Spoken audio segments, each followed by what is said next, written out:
applications, in robotics application.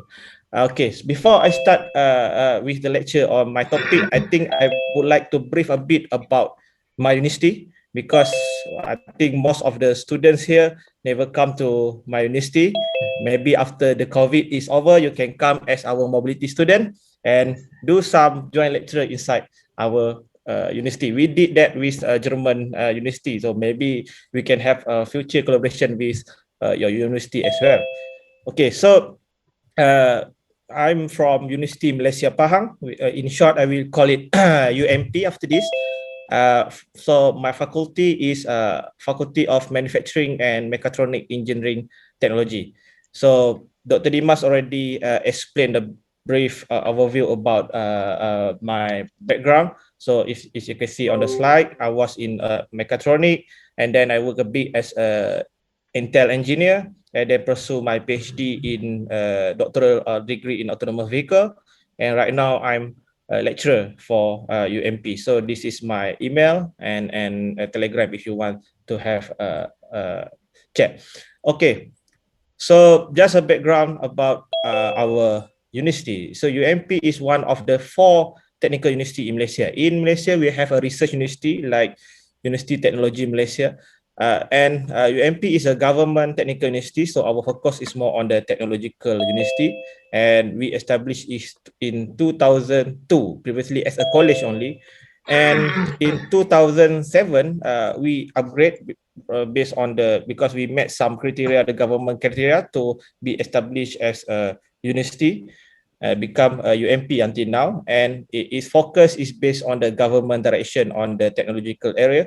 And we try our outcome of the university, try to offer a wide range of skill-based higher education program, especially in engineering technology. So if we compare with a research university in Malaysia, so in research normally they focus on the fundamental research, like from the fundamental aspect of it. But UMP, our focus is on the applied research and industrial project. Okay, so just some highlights. Where are we right now? Because as you see right now in Indonesia, you have 8 a.m. right? 8:20 a.m. For mine is 19, so we have 1 hour difference. So if you see here, you are at here, right? So I'm at here right now. So that's why we have 1 hour different. So if you want to come to Malaysia, you can take flight. So normally you will land at Kuala Lumpur. And then in order to go to Pahang, it will take about 3.5 hours by bus, or you can take also by flight. So normally we take by bus so that you can enjoy the scenery over there. I think compared to your state here, we are very near to the sea. Maybe you are in the middle bit, right? So if you want to see a lot, come to our university. Okay, so we have 2 campus here. We call it a main campus. Right now, I'm located at UMP Pekan, and also UMP Pekan and UMP Gambang. So this is UMP Pekan near to the sea, and this is UMP Gambang. And we are a 5-star university in terms of the technological university. And in Malaysia, currently we are in number 7 in ranking, and we are number 1st in technology category university. This is our vision and mission, and this is our focus. I just browsing some University Brawijaya website, so I can see that your focus is more on the agriculture engineering, right? But these are the 5 main focus, and my faculty focus is more on the manufacturing engineering focus, because in Malaysia we have a lot of plants, so we need to cater that engineers requirements. So this is our focus, and also we focus on the automotive, because we have 2 main automotive that our national car, Proton and Proda. And some general overview about our department. So we have 4 academic college and 16 department, a faculty of center. And the number of students that we have so far, as you can see on the slide, and we have 743 international students, whereby most of it is doing a PhD. And you can see currently we have 31 Indonesia students, sum up to become 743. And this is some alumni number. So just some picture or some bird view of our university. So you can see that we have yeah, very beautiful scenery. So you must come to our university. This is some activity center of the student. This is some college. You can see from the top view, this is the student college. And this is the faculty. This is Faculty of Electrical. The blue color, as you can see on the slide, is the Faculty of Mechanical, and my faculty is on the back there. It is on the right color, Faculty of Manufacturing and Mechatronic Engineering. And this is a bit overview about my faculty. So we offer several programs, for example, manufacturing, mechatronic. We have a mechatronic in collaboration with Germany, and we have some master in industrial engineering. And currently our faculty have about 1,000 students. So there's some overview. We have a lot of mobility programs. So that's why I welcome if you want to come to our faculty, especially with German, because we have official collaboration with German, whereby we will send our student in semester 8 to Germany. And the student from German will come to our faculty for studying. So you can have this kind of mobility program once everything is okay with the COVID. Yeah, this is in the last when we have some picture of the German student. And this is our student that we sent to Germany in semester 8. Okay, this is a very brief overview about my faculty and my university. So if you have any question, you just can directly ask me. Yeah, we hope in the future maybe we can start MOU between our school and we can do that Good. mobility program. Yeah, we can talk about that later, Yeah, Dr. yeah. Dimas. Thank you. Okay, so I think enough with a very brief overview of our university. So I'm going to go to the lectures topic today, which is on the autonomous vehicle in agriculture. So we will have 3 slots. So for today's slot is more on the introduction. So you have a better overview. What is autonomous vehicle in agriculture?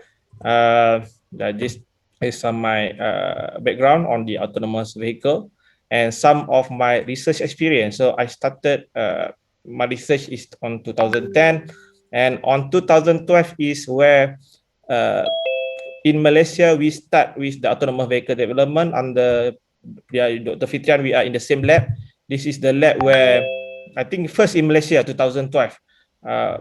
So our group is the first one in Malaysia during when I was in the UTM. So I was involved with several projects.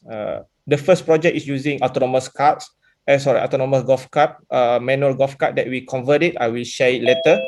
And then we upgrade it using the real car. And then we develop a ground autonomous system, what they call it, MyCEV.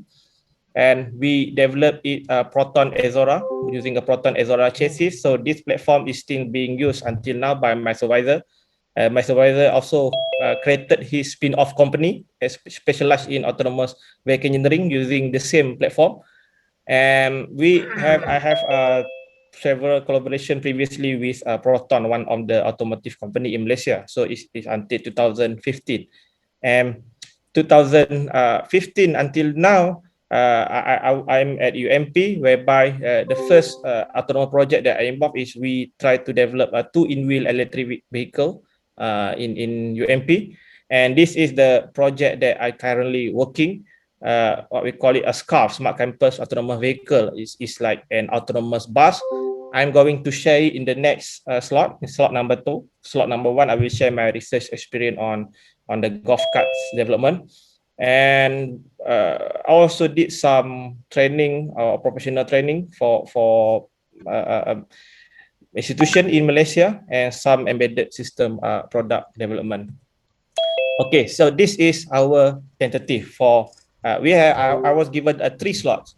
So the first slot today, we are going to talk about the introduction of the autonomous vehicle in agriculture engineering.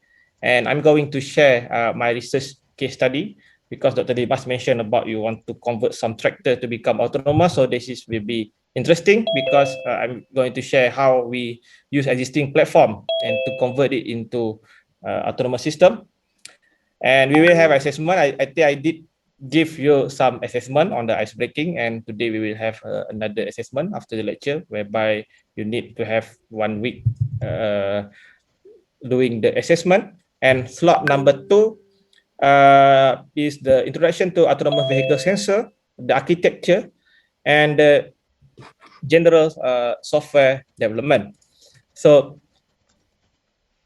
you can, and then I will share my research experience with SCAF, how we develop our first autonomous bus in Malaysia using from zero, and what is the issue we are facing and how we manage to solve it. And in slot number 2, I will give you some code for you to try to play around to understand. Not the code will be given, all the coding will be given so that you try to understand what is the concept behind it. In the last slot, our last lecture, I'm going to cover a bit technical, a bit in mathematics. We call it kinematic localization and control for every system. So if you want to major in the autonomous vehicle development, the slot number 3 is very important, whereby you need to understand in detail, especially on the dynamic of the vehicle itself, and to achieve a better tracking control for your vehicle. And assessment number 3, you will do some report on some project that we will get given, and you need to upload the video in the Google Classroom. So I will provide some of the certificate of completion to the student that is completing all the assessment module. Okay, so this is the introduction.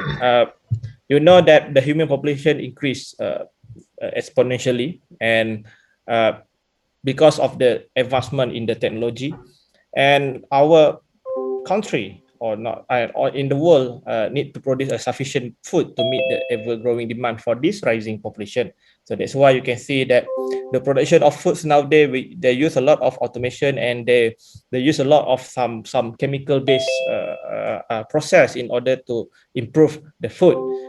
And this is in order to create a sustainable food production. So when we talk about food production, so in Indonesia, you have a lot of paddy field, you have a lot of crop plant field compared to in Malaysia, because in Malaysia, we are a very small country compared to Indonesia. So some of the rice we import it from Thailand, but in Indonesia, you have a capability to develop your own agriculture engineering. So this is very interesting because we can convert it a normal agriculture process into robotic. We call it robotic in agriculture. So when we do that, we will have a very precision. We call it a precision farming. So precision fertilizing, precision planting, precision spraying, and harvesting. So in fact, in my one of my research lab in my faculty also, they focus it on the precision farming in order how to control the spraying using robotics applications. And if you see from here, the tasks such as refilling, attachment, crop offloading are being performed manually. So the question is, how can we automate these activities? So this is the question that we try to give some overview on the concept that how do we convert it, our existing process, into automation process. Then the combination become a fully automated farm, which human are the regulated main supervisor. So in order we become the operator of the vehicle itself, right now we are monitoring on the high level control. It's like you are in the base station and all your robot in the crop field, and then you try to monitor and try to do some parameter adjustment. And can we push a new development for farm to mimic the smart factory model? So this is the process that we currently doing in a manufacturing plant, whereby we call it a smart factory model. So in the smart factory model, everything is controlled by data, so that we can have a very precise estimation of what is the amount of the spray or the some of the chemical you want to put inside your plant. So everything is predicted. Everything is based on the database compared to the manual process. Compared to the manual process, normally the farmer is using from his experience, right? The farmer is using from his experience, and from his experience, from his very long experience in that place, they know that okay, from this month, I know that okay, this is the amount. Raining season, what is the amount of the how to take care of my crop? So, but compared to the automation, how we need to understand how do we convert this experience into a data so that we can mimic, we call it a smart factory model. So this is the smart farm concept, whereby they represent a step forward from the automated farm into a fully connected and flexible system. So what we call, when we call it a connected, means that every device, for example, every device that we put inside the plant crop, for example, you put the tractor, right? You are connected to one server. One server. So it means that when you are connected to one server, this tractor have the sensor. So the client, what we call it the tractor, we call it the client, is sending or publishing a streaming of data to your server so that you can manipulate this data. So with that, we can optimize what we call it our system performance across a wider network, and we can able to learn what we call it a new condition in real time. Means that, for example, something happened at that crop at that particular location, you can immediately get the information. You don't have to walk there, seeing what happened with the crop. For example, not enough water, you will know exactly in real time. And from that, you can regulate the water spraying by increasing the amount of the water. And by doing so, you achieve a very optimized control, and you decrease the reject amount of your plant's crop. So what we call it is we try to understand how do we complete the production process in an autonomous way.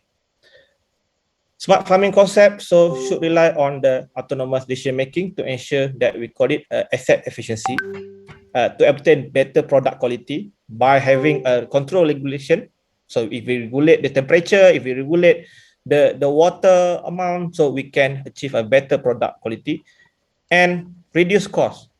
So maybe the ROI, so the setup cost for the smart farming, the initial cost is high, but when we execute our system, eventually our ROI will, in the long run, we will reduce the cost by increasing the production.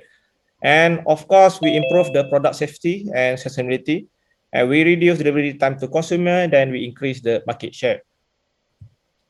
And in order to make smart farming become reality, so we need a proper strategy. So we call it outdoor autonomous vehicle, UGV sometimes, unmanned ground vehicle. So this vehicle is very essential in future agriculture. So when we know, I think all the students know that we are in the era of industry 4.0.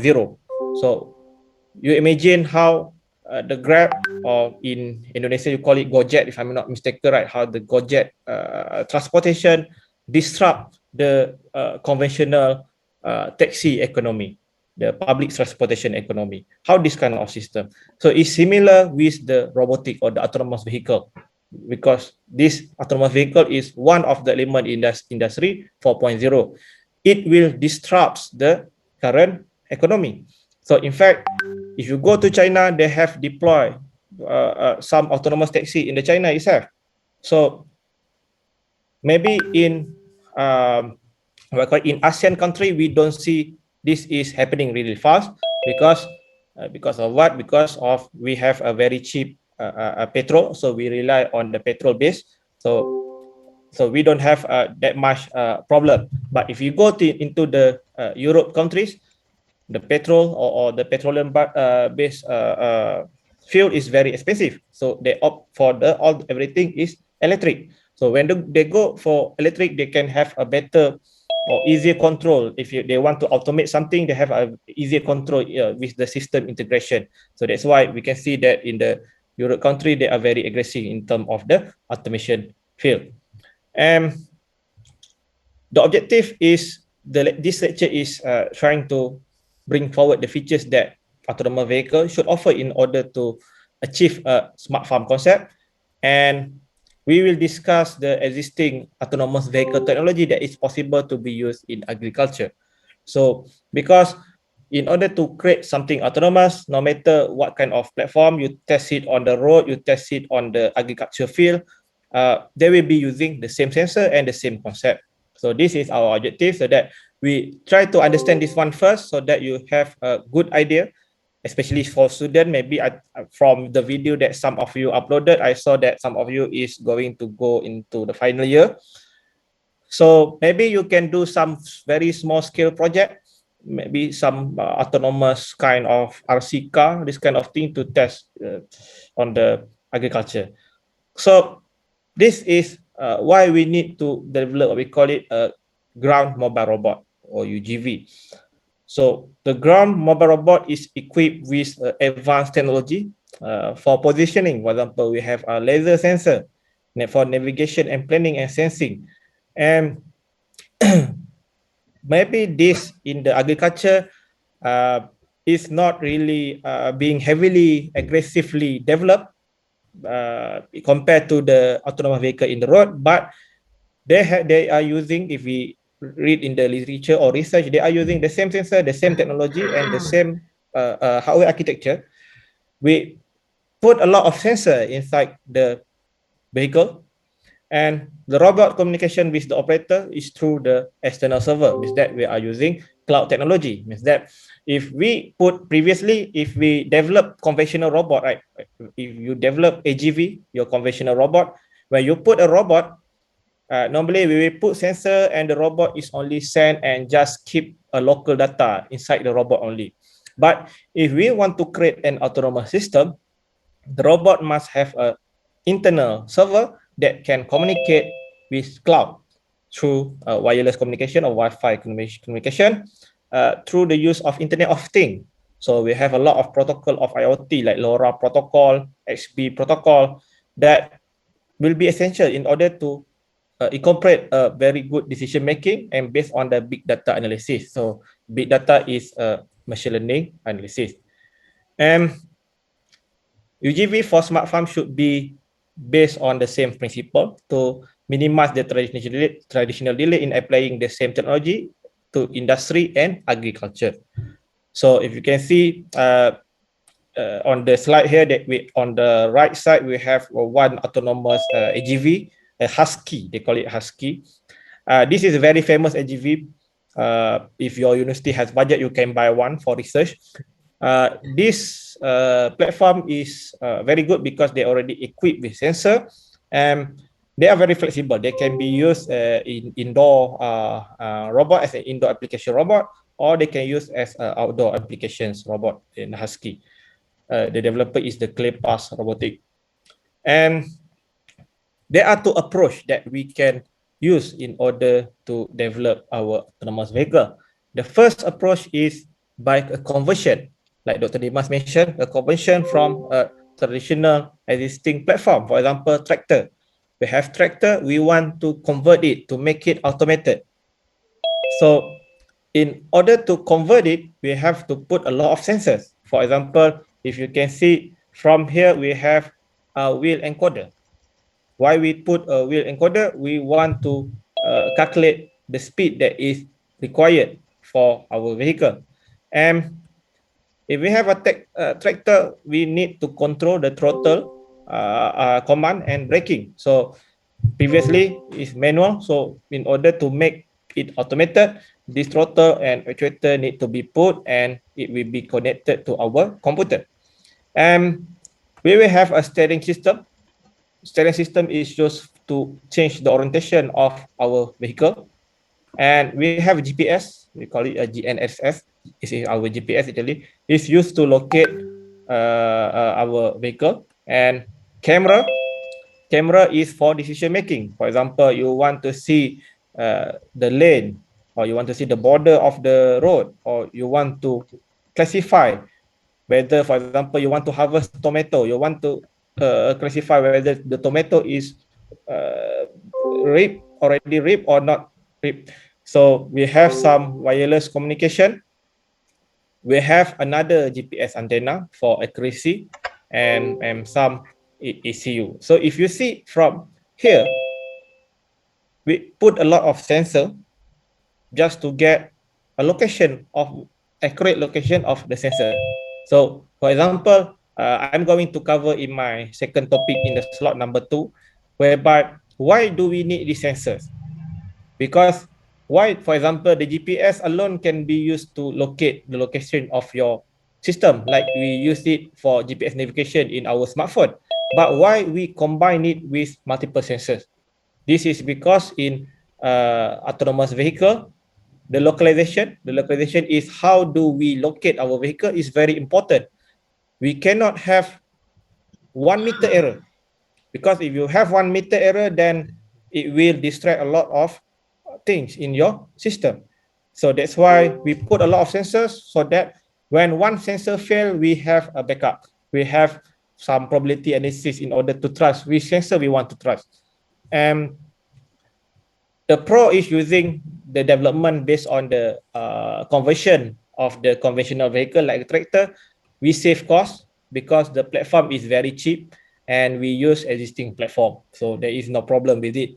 And the con is the lack of customization, because some of the conventional tractor, they already use a very old technology inside. They don't have a very advanced ECU.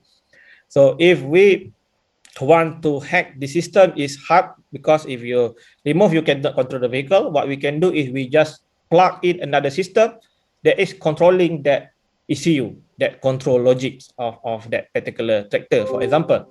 So because of that, and that ECU, we cannot hack it, we cannot change its parameter because the firmware is being locked. So that's why we have a very minimal requirement of the customization. And for example, when we have this some weight of the tractor is already being fixed weight, and you add more weight, you have to calculate the exact amount of the throttle actuator and brake actuator that you require to control it. You cannot like, I want to make it lighter, I want to make it heavier. You cannot control this kind of parameters. So it is not really very customized.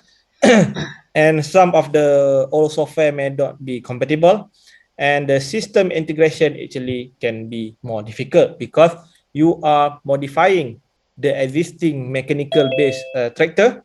And for example, you want to mount a steering system to your tractor, you have to remove all the casing, you have to see where is the empty space that you have to put it. I'm going to share later the hassle of that.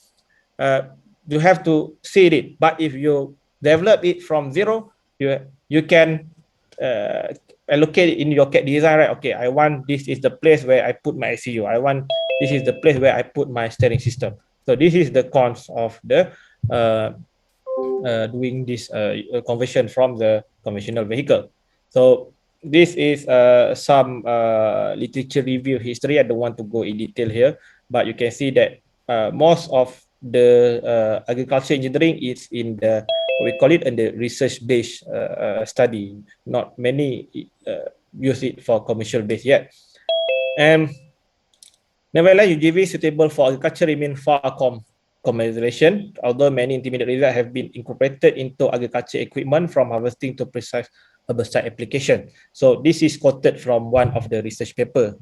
Because of the complexity, as you can see that when we want to create an autonomous system, the system is very complex. Although we can do some proof of concept to show that it is working, but when we implement it in the real system, if you want to make it commercialized, you have to ensure that the success rate is higher than the failure rate. This is what most companies are very scared of, because when we say that this thing is working for some agriculture engineering, they have to consider a lot of things. and especially when we are doing it outdoor, because when we did some system in the outdoor, there's a lot of uncertainty, a lot of several disturbance factor that we cannot control compared to the robot in the indoor environment. That's why a lot of research, a lot of complex technique is being done to make the technology become more matured. And the shortcoming of the smart farm using a conventional tractor is a lack of intelligence in solving problem, especially when obstacles are detected because they are not equipped with a technology stable for characterizing and identifying obstacle type. This is we are using unless we put some very advanced sensor over there. And another limitation is this configuration of this tractor is designed for use in the manual operation mode. Means that this tractor is designed for manual operation. But when we want to equip it or for sensors, means that we want to design it for automation mode, for autonomous mode without any human control. So because of that, there are some gap over there. Maybe this requirement in robotics not meeting with what was designed in the conventional tractor. So there are some consideration that we have to consider if we want to convert our manual system into the automation system, and maybe some of the give and take that we have to consider when we are designing this.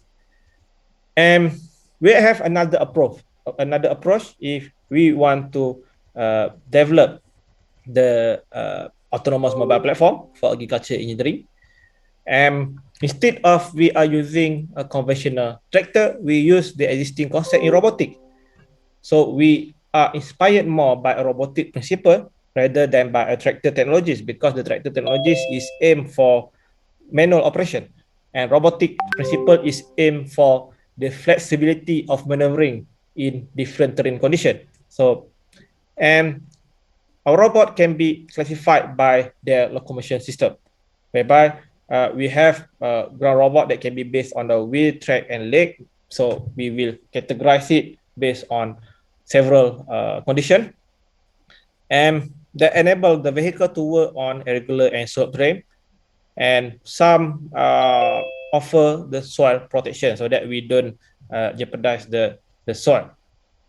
So with that, we want to see on how do we create a wheel mobile robot farm. So we will see what is the category that we can use to develop our mid-wheel mobile robot for agriculture engineering. So different combination of wheel type. The wheel type is very important when we want to develop a mobile robot system, because especially in agriculture, because some of the wheel maybe is not good for your several type of plant. So when we want to design this thing, we have to consider, we have to ask the local expert, the local farmer expert, what are the requirements when you go to that field.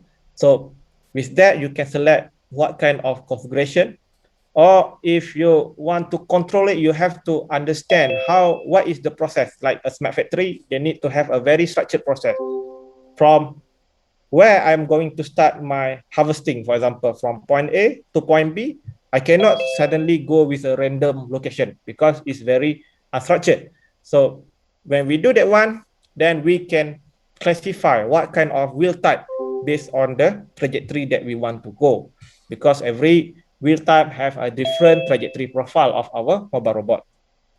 For example, we have a basic four wheel geometry. The first wheel geometry is what we call it Ackerman steering driving, whereby we have a two fixed active wheel at the rear of the platform, coupled with two passive orienting wheel at the front of the platform. And at the front, normally we will use it for changing the orientation, and the wheel at the back is for creating a traction in order to move the vehicle. So one advantage of using the system is that a single actuator can steer both wheel. With that, we can use a single actuator and attach to one axle bar so that we can combine it. And if we are using Ackerman steering driving, the angle of the steering on the right and left side are not the same, because we want to eliminate the skidding, means that we don't want our vehicle to be skidding. So we will adjust using the Ackerman configuration. So this is one coordinated steering scheme for our vehicle. Or we can use skid steering driving. So the skid steering driving, we have a 4-feet active wheel. 4-feet active wheel. The skid steering is accomplished by producing a differential thrust between left and right side, causing a heading change. Means that using a skid steering, you have independent actuator over here for each wheel. So you can control the motor, you can control the rotation of the motor, so that by having, for example, if I want to turn right, I control the traction on the right, the speed on the right will be lower compared to the left, and then I create a right cornering. So this is the skid steering driving. And also, we will have an independent steering wheel scheme control in each wheel. Means that you have speed control over here, independent here, and also you will have independent steering. Means that your wheel here can also be rotated. So by having this kind of configuration, you can achieve a more flexible control maneuver. You can achieve a more flexible trajectory. And using this one, for example, if we configure it correctly, we can provide a crab steering navigation. Means that, for example, this is my robot, I can move it in a sideway. So normally for this configuration, we cannot move it sideways. We need to move it into this one. So that's why it is important for you to decide whether, for example, when your paddy field, for example, your crop field is very tight in space, is very crowded, maybe you don't want to use this configuration, because if we are using this configuration, we need a more space in order to go to a specific point. So we need to opt out for this one. But using this one, you need to have at least 4 actuators for driving and 4 actuators for steering. So in order to control it, it become more complex, and you need to put more processing power, more computer power in order to process the algorithm in order to control the navigation. So it comes with a higher cost, but greater flexibility.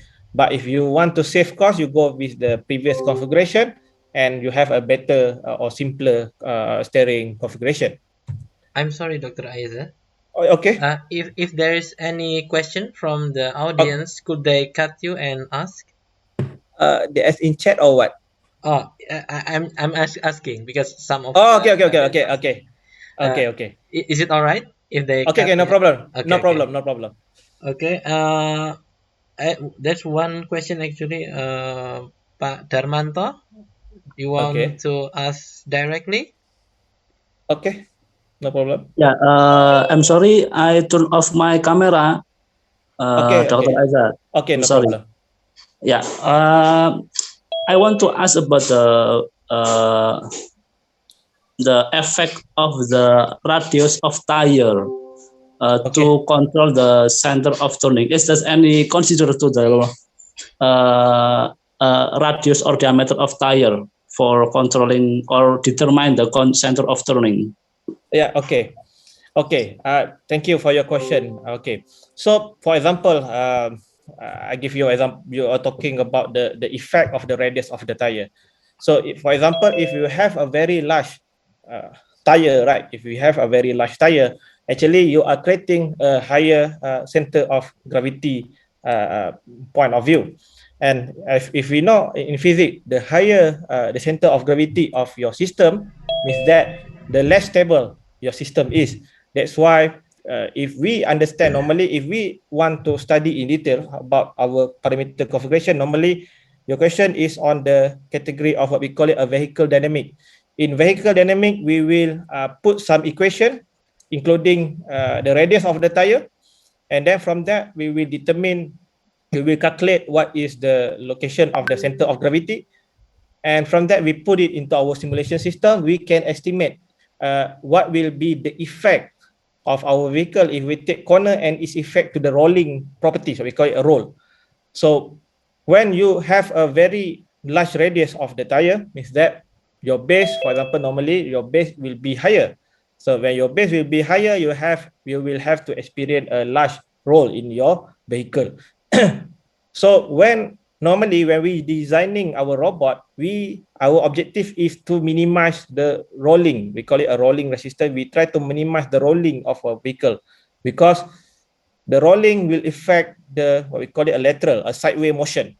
The more you roll, the more not stable your vehicle is. So it means that when we designing a vehicle that is too low also for agriculture is not recommended, because you know that when you are designing a vehicle tire in agriculture, you need to pass through an uneven terrain in the soil, right? You know the soil navigation is non-smooth, so you cannot have a very small tire, and at the same time you cannot have a very big tire.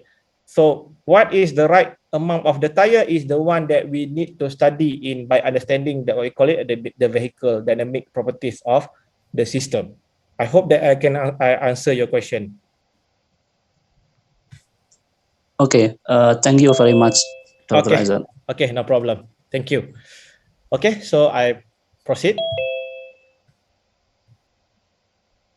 Okay, this is some example of the wheel mobile robot, some that for agriculture that we're using the Ackerman steering with a two front passive and steerable wheel. For example, like you can see, we have some Ackerman steering configuration. This is using a normal tractor. So normally, normal tractor they use Ackerman steering configuration, and we have some non-conventional agriculture design. For example, like this vehicle. So you can see that the COG of the vehicle is very high. So, but maybe they have calculated it for the application is okay, because they are not going to go with a slope terrain. You can see that the terrain surface is very flat. So for flat terrain, there will be no impact if you use we call it a higher COG. But if you have a slope terrain, you can see that how the vehicle will rolling, then you will see that whether it is suitable or not.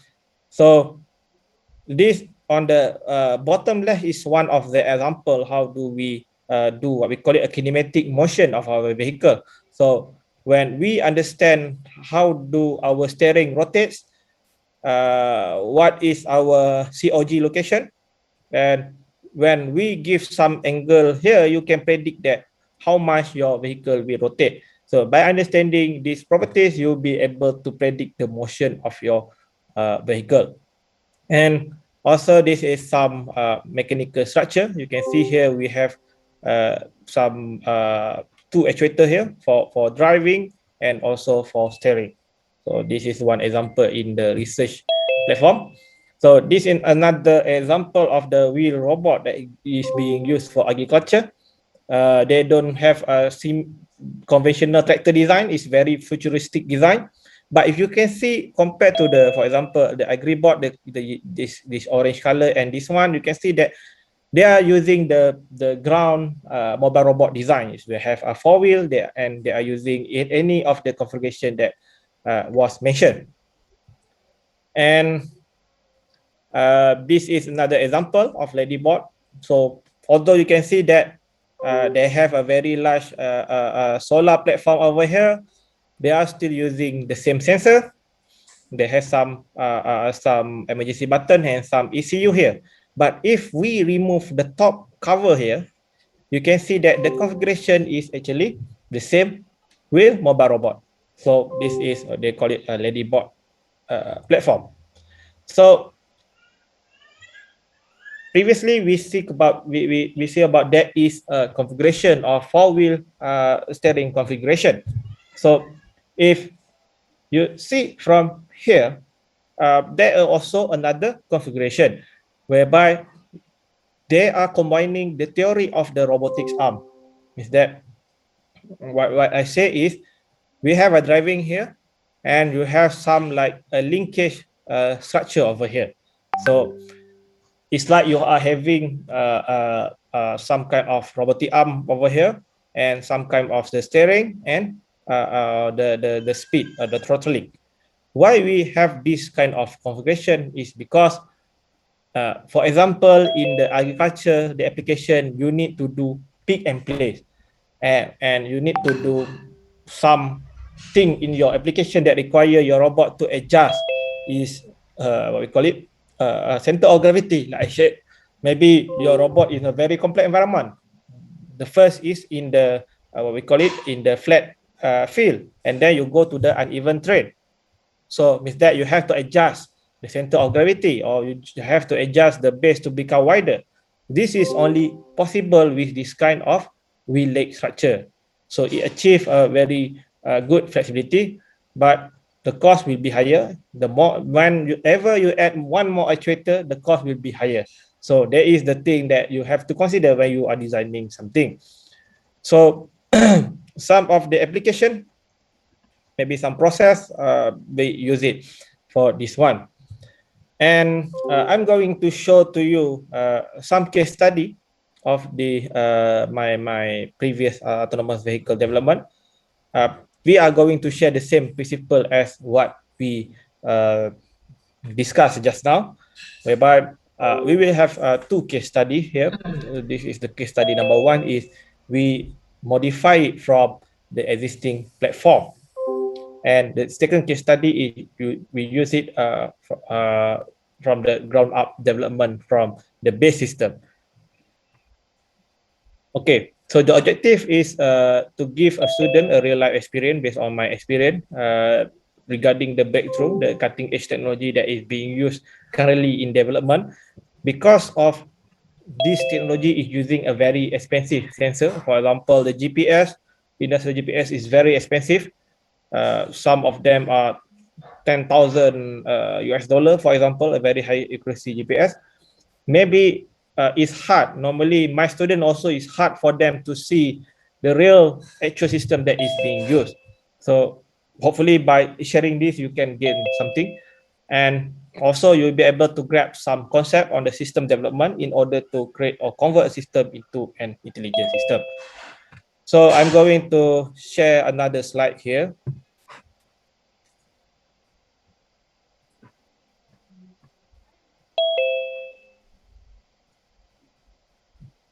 Any question before we proceed? Kalau ada pertanyaan dalam bahasa Indonesia, Ya, dipersilahkan boleh. juga, silahkan. Boleh, bisa, Boleh. bisa. Boleh. Jangan takut. Jangan takut.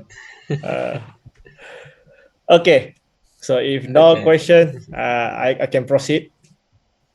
Okay, this is my case study on the autonomous vehicle development case study from my research experience. You can always ask question if you want. So hopefully you are able to achieve something, to get something from this sharing. So I'm going to share a bit about the history in Malaysia perspective.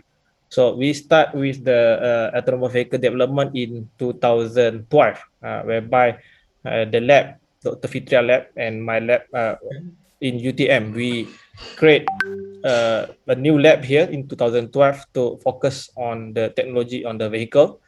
And my previous supervisor is developing this technology, and my professor right now, he's quit from the university. He create his spin-off company called Movita. So this is spin-off company with a joint venture with a Singapore company.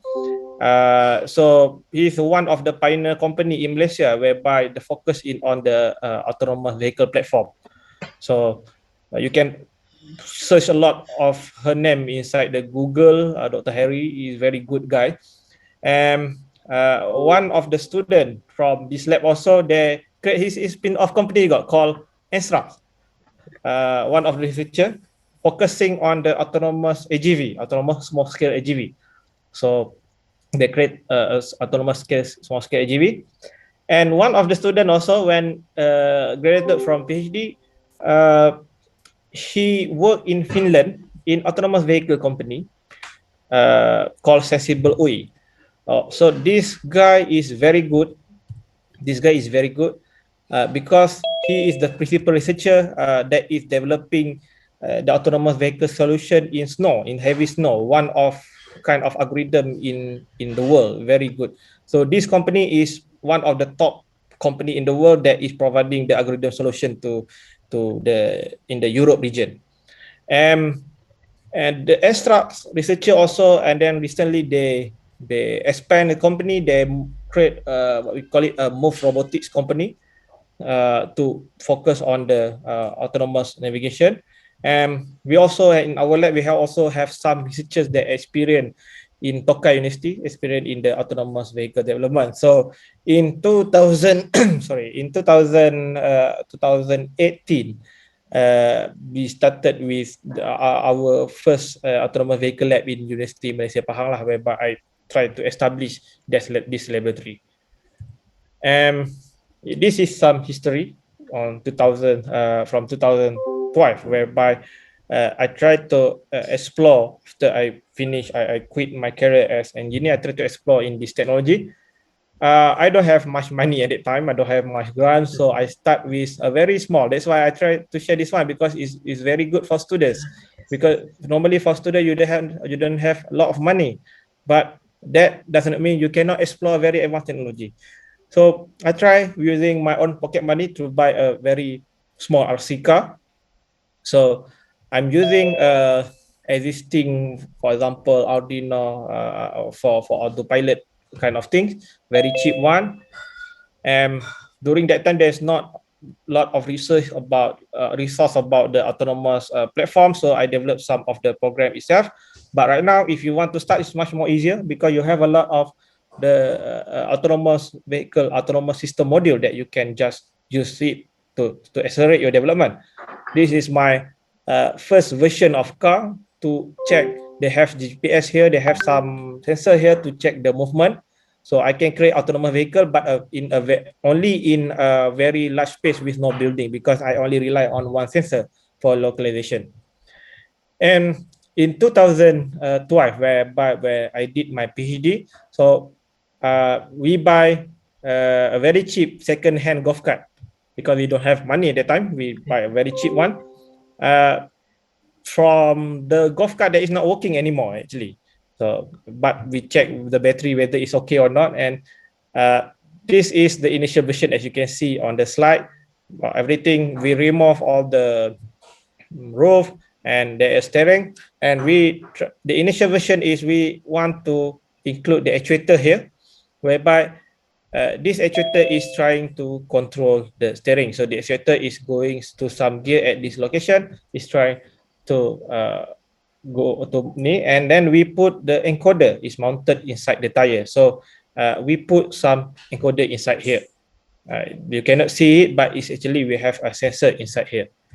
And this is the first version without steering. So you can see there is actuator over here, and we have IMU sensor. The IMU sensor is used to what we call it, to detect the orientation movement of our vehicle, whereby I will explain in detail when in the second slot about the sensor in autonomous. And you can see this is another view. We have a motor mounting. We have motor mounting. We have here, and this configuration still using the encoder inside. And then we add one embedded PC at the back of our golf cart here. We add one embedded PC.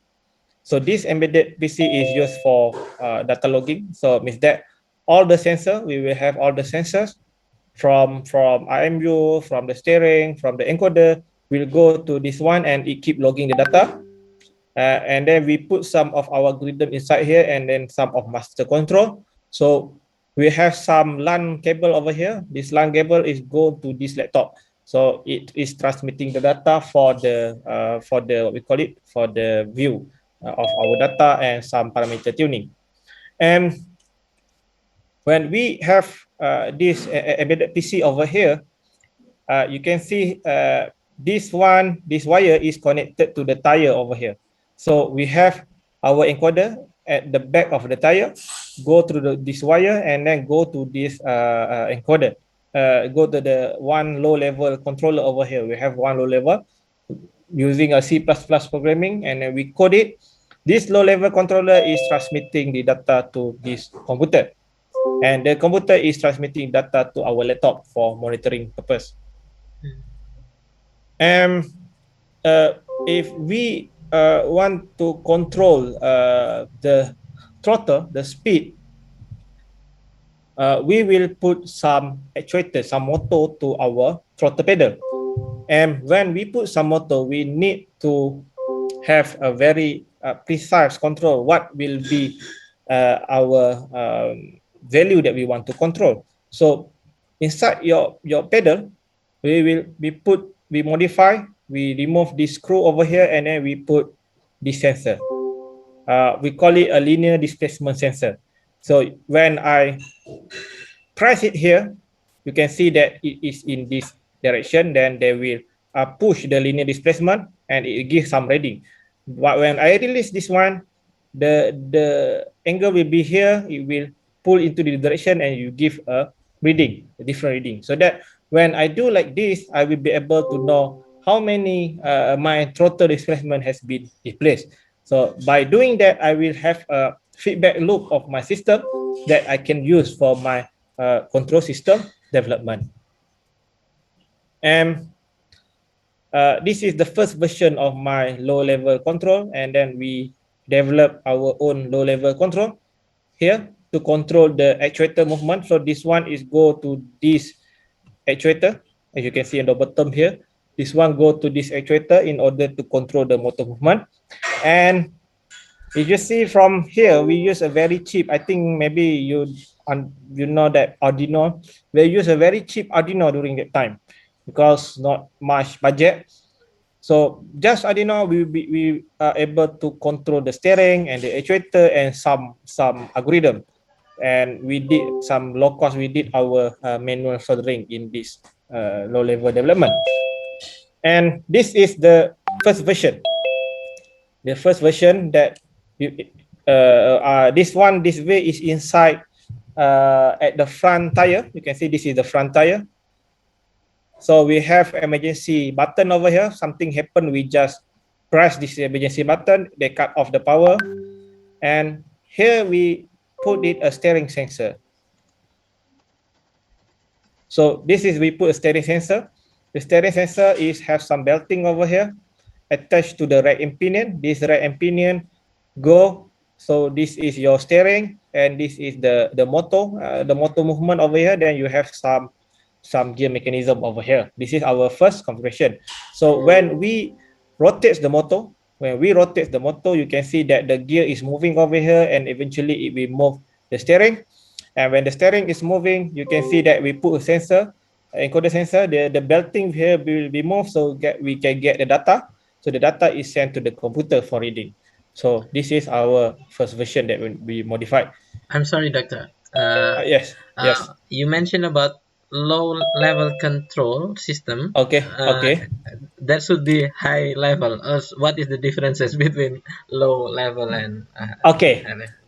The low level control normally low level control. Okay, if we just put everything in one high level control, whereby the high level control is trying to get all the sensor data, for example, IMU, encoder, speed data, steering data, right?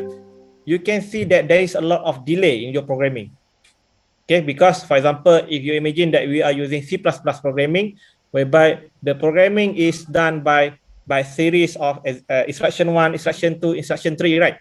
So if we put everything together, if I want to read the sensor, it's not real time, right? I have to wait for the task to complete and then I read. So it's not real time. So what we did, response time. Yeah, the response time. What we did is like a parallel processing. So we put a different processor, low level processor, like for example, you put a different Arduino, right? You have 4 sensors, you put in 4 Arduinos. So one Arduino, for example, is just reading one sensor data only. So by having this configuration, actually, you are getting a real-time data because you are creating a less delay. You don't put many things in your one of your programming.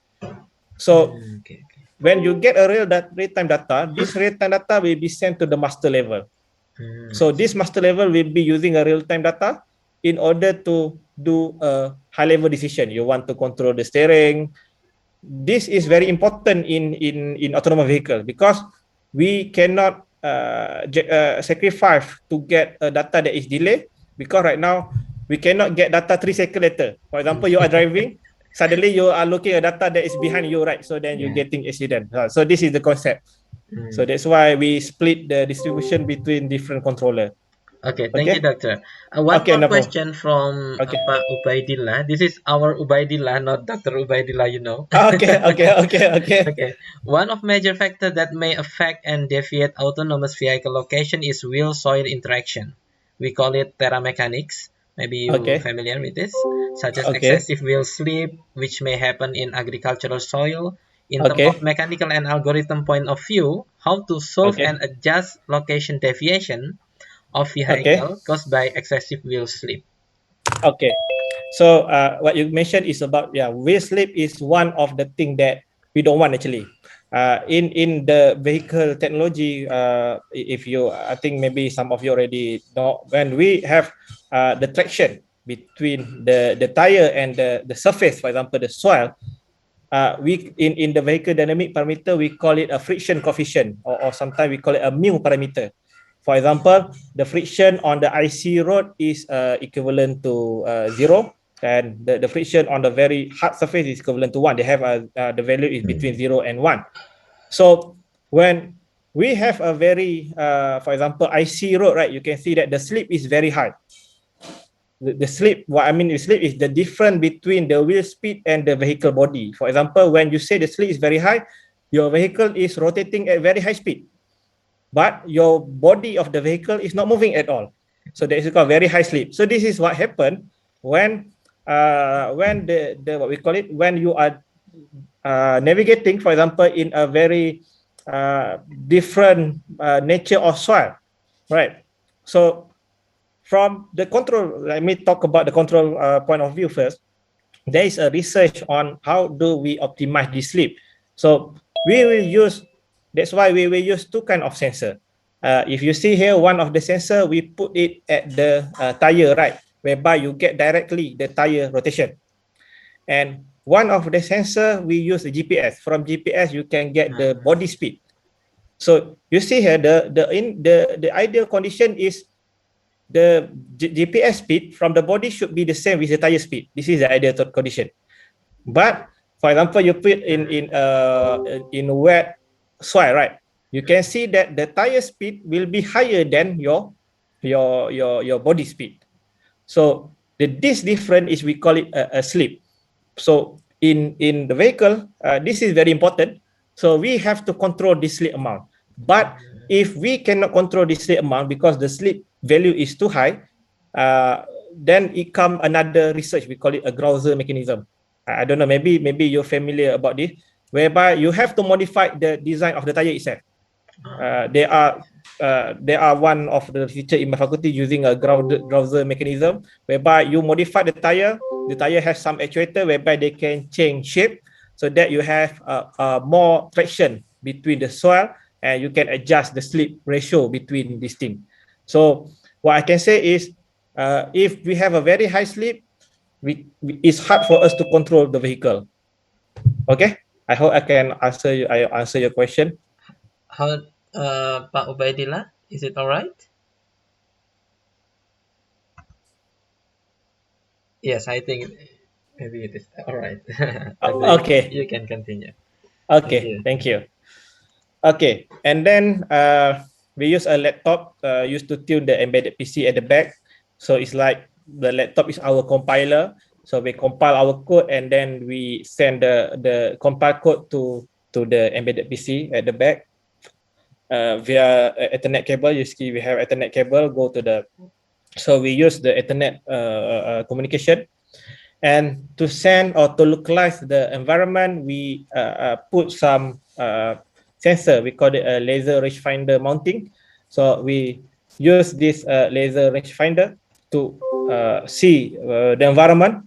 So previously in 2012, you can see that this sensor is very big because the technology during that time is not that advanced, but we can have a very good sensor in 2020 with a very, I think half one-third amount from this size on the laser rangefinder.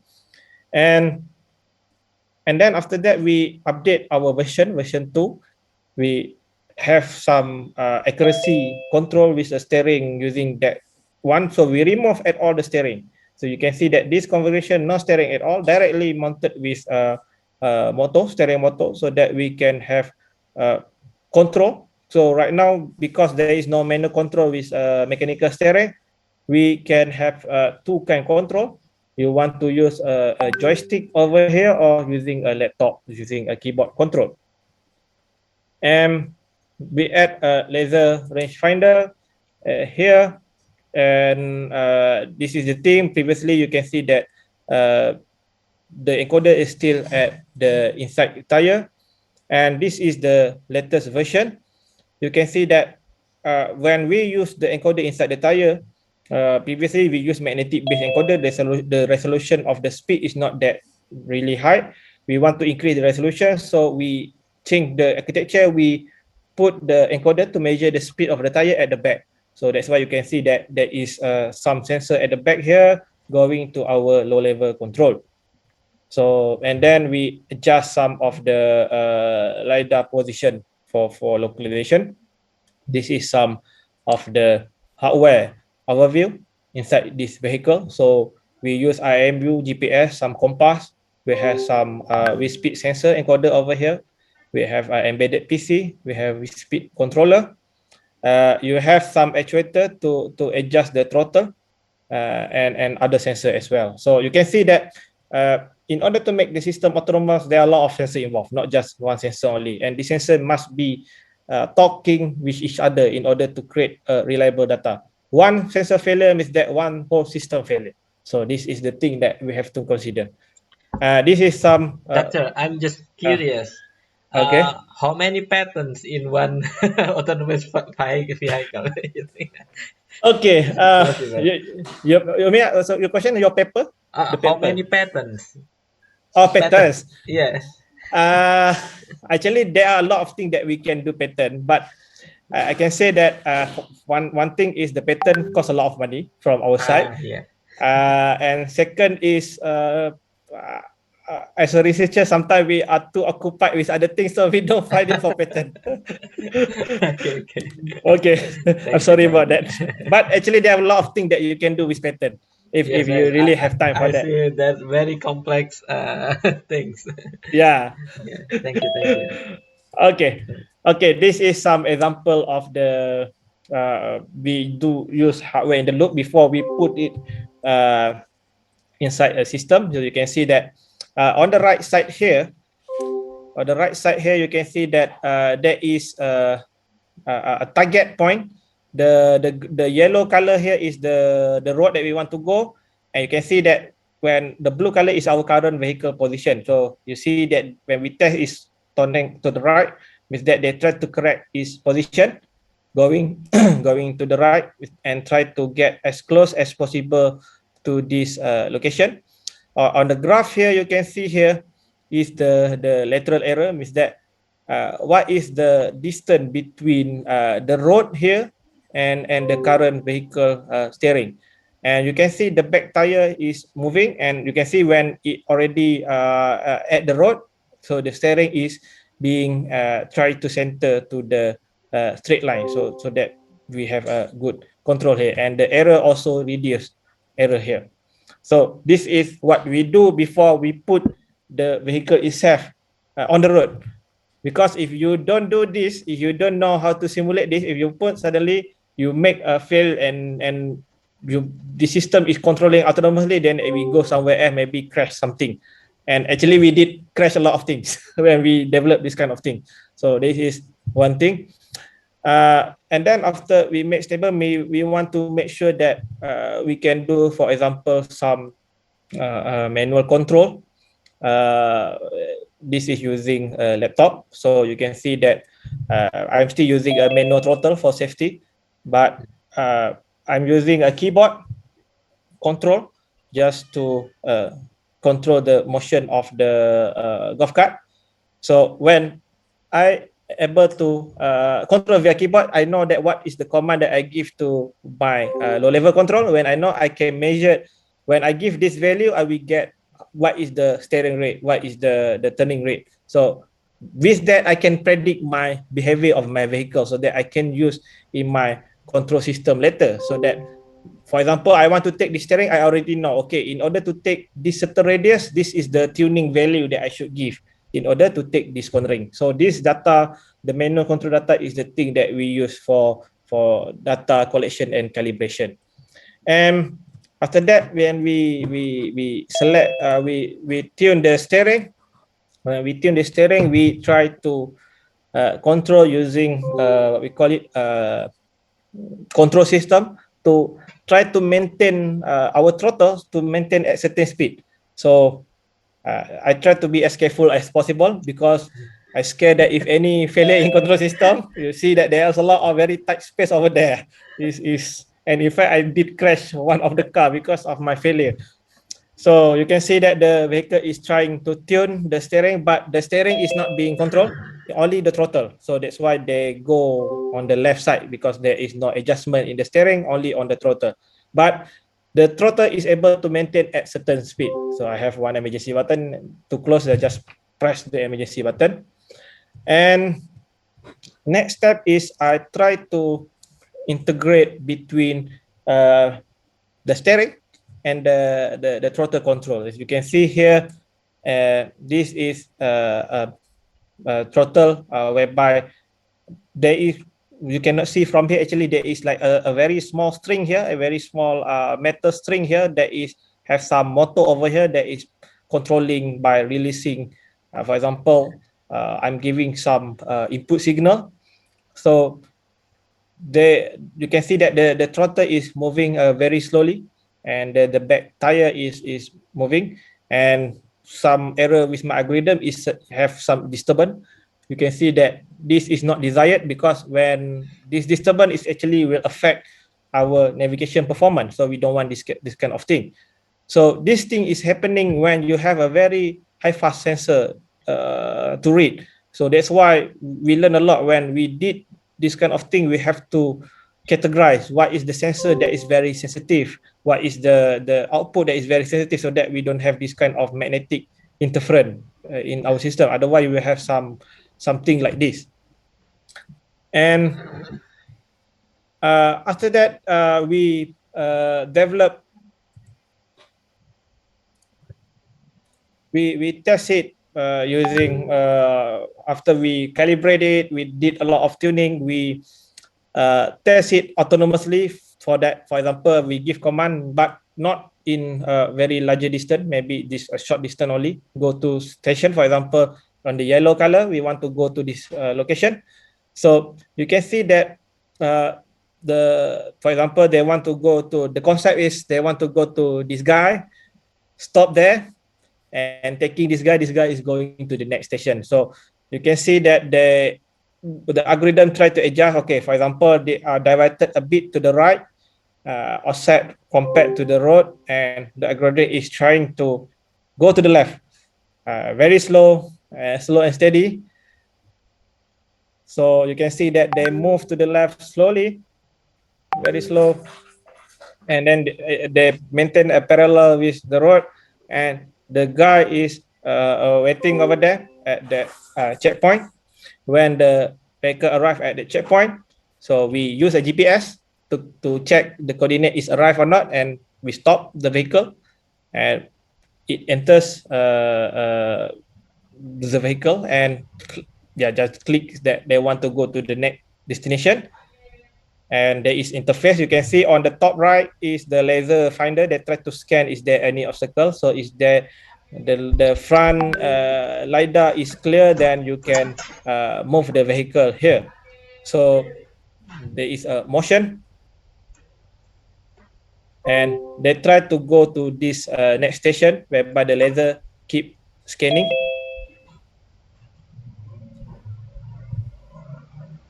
quite slow motion. And when the vehicle arrive at this location, okay, let's say the vehicle arrive at this location, we read our GPS back, we stop, okay, and then we can just give instruction to go to the next station.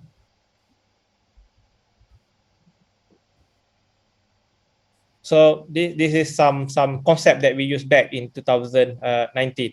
So if you see here, we use the concept that we use in this is we use a localization. We use a GPS, we use some encoder kind of thing, and we try to make sure that we are able to go into this one.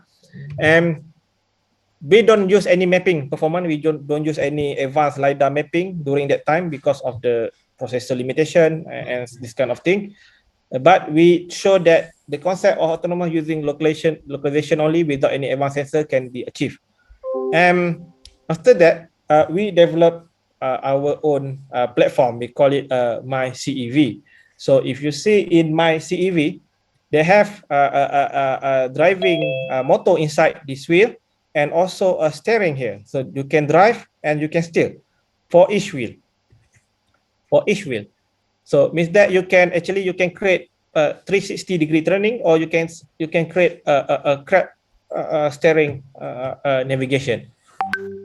And this is some of the back view of the, we call it My CEV. The body we developed it from scratch, and we yeah, this is some molding. I'm not designing this design. I'm designing the architecture inside here, some programming. This is we hire some of our students in the design department to design this concept. We use the, we call it, if you remember, there is car called Renault Twizy, if you ever see. So we inspired by this design, so that's why it's very compact car. And this is some. I'm sorry, doctor. Whole thing in this car developed in UTM? Or Yeah, in developed in Proton or UTM. oh, No, we the developed in body, UTM. The body, tire. yes, Oh, very everything. great. Very nice, And very nice. everything is developed by students. This is the good thing. So yeah, and then that time we get some money from Proton, some money from the research grant, my supervisor grant. So we managed to buy some advanced sensors, and you can see that because of the complexity is very small and compact, and on the base we put a lot of battery and some electrical configuration. Is very tight configuration, is very challenging. And we also, when we put here, you can see that we use a lithium ion battery. We also very scared if suddenly something happen, it will explode. And because of this tight budget, we use a cheap chair only. You can see in the front we have a very cheap chair because there is no more money. Okay, and then we did some hardware in the loop testing.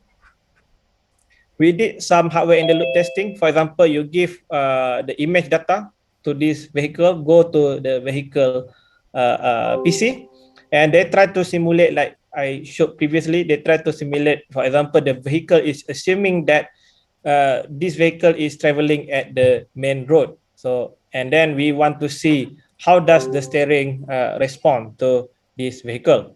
And finally, if we test it, and then we try to control it using the image processing. This time we use image processing compared to the previous. What we do is we put some camera at the dashboard. So this camera is trying to detect the border and try to maintain the vehicle on the straight lane. So for example, right here, they detect the border is on the left side of the car, then the vehicle is trying to move to the left side. So this is, for example, that we use to test. This is the inside view. You can see the steering is not mechanically connected to the tire. It's just we can control it. That's why you can see that the steering to the right, we wrongly program it, but the tire is is not proportional with the steering, because during this video we manage to control the steering only, but we don't properly calibrate the steering, top steering. We only manage to control the steering wheel only. Okay, so this is an example of the my CEV configuration that we use. And after that, we developed using a real Proton Azora. This is a collaboration with Proton in 2015. This time we use a lot more processor. If you see from here, we use 1, 2, 3, 4, 5. So a lot of processors, we modify it. One processor, for example, this one is for image processing. This one, for example, for master. This one is for the low-level control, for example. So we try to compare to my previous golf cart, because we have some budget in this time. So we use a faster processor, and so that we can put a more complex algorithm inside the development. So, and then we remove this steering. We remove the steering, and then we put some motor inside the steering. We modify the dashboard connection, and we put some emergency button over here, and we have some wires and go from the back of the vehicle, this PC, and then this PC is connected to this laptop via Ethernet cable, so that we can adjust some tuning of parameter.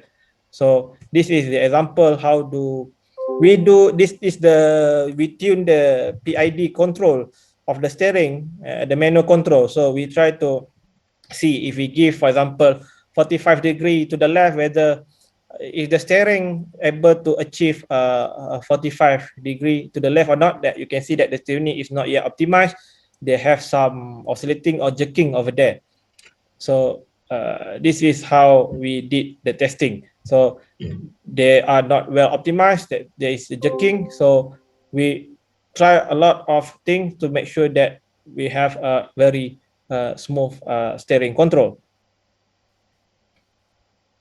Okay, and next, when we do like that, that we put some image camera. We test our lane keeping algorithm at night. We want to see whether our algorithm is able to control at night or not using the same vehicle. So we put some camera on the screen, and we project what the computer see in this laptop.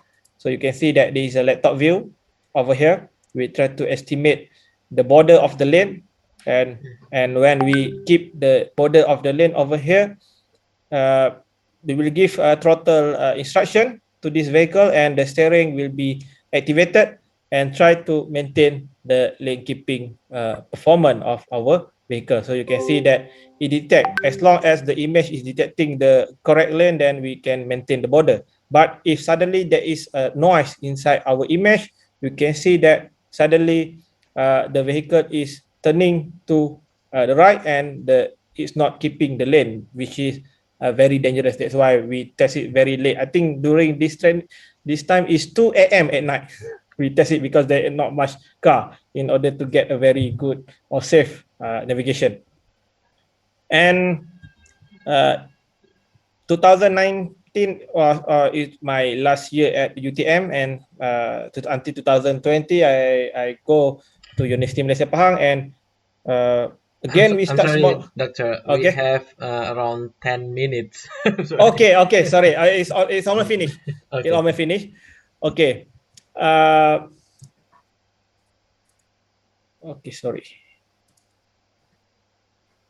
So it's almost finished, already, Dr. Dimas. Okay. So actually, this part I want to.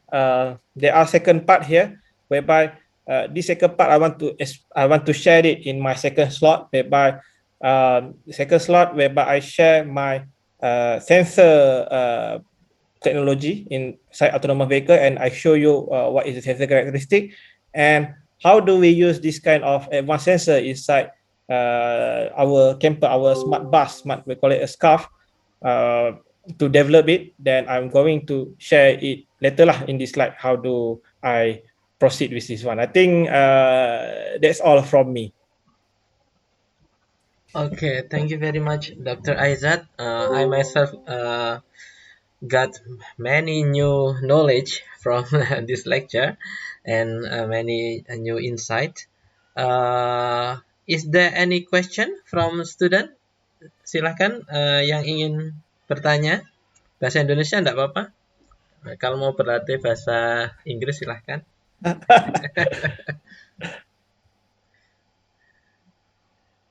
They are really shy. Yeah, same. In my university also same. When it comes to online, they are very shy. Dr. Dimas, later Yes. I will upload in the Google Classroom. There is one assessment that they need to install some software. Maybe we will use this software next week when they finish the lecture, so that they can try it and to gain some experience, hands-on experience, so that they at least they learn something with the hands-on kind of things. Okay. Thank you very much, Doctor. Okay. Is there more question from? There are actually some lecturer here, like Pak Darmanto, Pak Ubaidillah is also our lecturer Oh, in our okay. campus, Hi. and Pak Bagus. Uh, Pak Darmanto, Pak Ubaidillah, ada pertanyaan lagi? No? Sementara tidak ada, Pak Dimas. Okay, sebentar ada. Okay.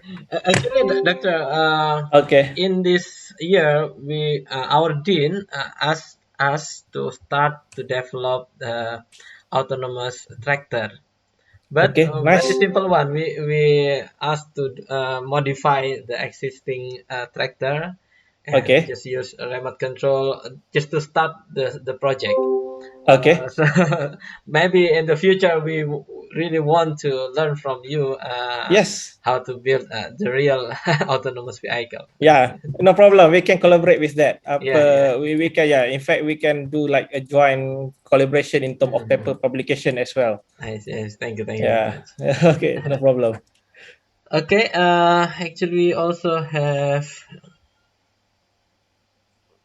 Pak Bambang Dwi Argo. Ada pertanyaan mungkin Pak Bambang. We have some lecturer here. Okay. If no question, Pak Bagus. This is our Secretary of Department, Dr. Aizzat. Pak Bagus. Okay. You are head of study program, right? Yes. Yeah. Yeah, Okay. I'm head of study program for mechatronic. Pak Bagus, silakan. Okay, thank you for the time, and I would like to, well, today I think you already give us an interesting lecture about the autonomous vehicle, and I just want to know more about the, well, for the first trial, how many, I mean, how much cost do you already spend for example, in the first one, the simple autonomous Operation. I mean, the small one, the very first time you spend your own packet, I think. Yes. The golf cart car, right? Yes, and I think until you cooperate with the Proton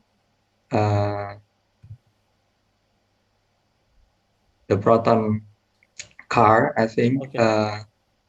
Do you already have your own project, or you have some cooperation with the Proton company? Company, yes. Okay. Thank you. Okay, yes. Thank you for your question. Bagus, right? Dr. Bagus? Dr. Bagus, yes. Okay, Dr. Bagus, thank you for your question. So regarding the cost, I don't know in Indonesia rupiah. Let me try to convert in US dollar lah, so that you can imagine how many US dollar. Yeah, I think that's Yeah. fine in US. Yeah. Okay. Okay, if you want to create, for example, an autonomous vehicle in just to navigate in what we call it, in very open space, right? Like not much mapping. You don't want to have you want to have a point-to-point control, so you don't have to use a lidar. LiDAR is one of the sensor that use a laser range technology. That is one of the sensor that is very expensive inside the autonomous vehicle. So if we have applications that not using LiDAR, so it means that we can reduce. For example, uh, uh, the cost of the cheapest, the China version LiDAR is about 30,000 ringgit Malaysia, is about 10K US dollar. 10K US dollar. So it's about 10,000 US dollar for one very cheap LiDAR. But for Velodyne, if we use a LiDAR that is a US brand, the Velodyne costs about 30,000 US dollar, for example, to put it in this. But if we don't use this sensor, we use, for example, a GPS sensor, we use IMU sensor, and we use a camera. The essential in order to create the autonomous vehicle, you need to use odometer to measure the speed of the tire. The odometer is very cheap only. It has the cheap one, the China version one, or the German version one. And we have tested many model from the cheap one, and we can say that the China version is reliable as well. For example, the China version, the latest one we bought it is about 500 ringgit for one unit. Is about 100 US dollar for one sensor. So if you use, for example, two or three odometer to measure the steering, to measure the speed, imagine 100 US dollar, you use four, you have about 400 US dollar. Okay, plus IMU. IMU varies about the good IMU is about $1,000, $500 US dollar to $1,000. So this is the cost of IMU. And I would recommend, if you want to go with the cheap solution of autonomous, you'll try to Google with the if you Google NVIDIA Jackson. NVIDIA Jackson is the cost is about 300 ringgit, is about less than $100. I think about $80, something like that. It's a good way to start. It's not that very fast, but it can do image processing. It has the graphic card, embedded graphic card. During my time, we don't have that things, so we have less option. But you try to go with an NVIDIA embedded module product, whereby in the NVIDIA embedded, they have a lot of the embedded system application that is what we call it suitable for autonomous vehicle development. So this is, I can say, about the cheapest cost. About the highest cost, of course, we use a very advanced. Our computer cost about 30,000 ringgit Malaysia, is about 9,000 US dollar one computer, for example. This is if we go with the high end computer. But if you want to go, I would recommend NVIDIA is a good option, because they support a lot of drivers, and they support a lot of the open source API technology. Means that you don't have to develop your code everything from scratch. There are codes that is free to be used. In fact, you can use that code to make it commercialized as well. So this is a good start if you want to go with the cheaper cost. Yes, actually, I myself have a plan to use NVIDIA Jetson Nano. Yeah. For my project. Yeah. Okay, thank you very much, Pak Bagus. Time is only 1 minute left. Okay. Maybe you have anything else to say, Pak Bagus, Dr. Bagus? Yeah. Okay. Thank you for your sharing experience about the autonomous vehicle. And I think there will be a lot of problem to solve in agricultural Yes. field, Yes. of course, because Yes. there are more some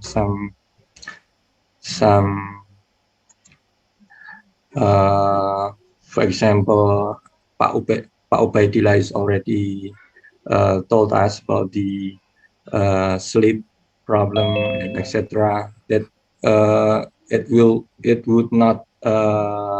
I mean, the minimal sleep is happen in the Yeah. asphalt or Agree. paved road, but in agricultural field, that will be more sleep, Yeah. I think. And that's all for me. Maybe Pak Dimas will Okay. close our meeting. Okay. Thank you very much. Is there anything you want to say, Dr. Aizzat, before we close the class Okay, I for would like to next week? thank you for a very interesting Q&A session and also some students' question as well. It's very nice sharing with you guys. Okay. Thank you very much, Dr. Aizzat, for the knowledge we have today.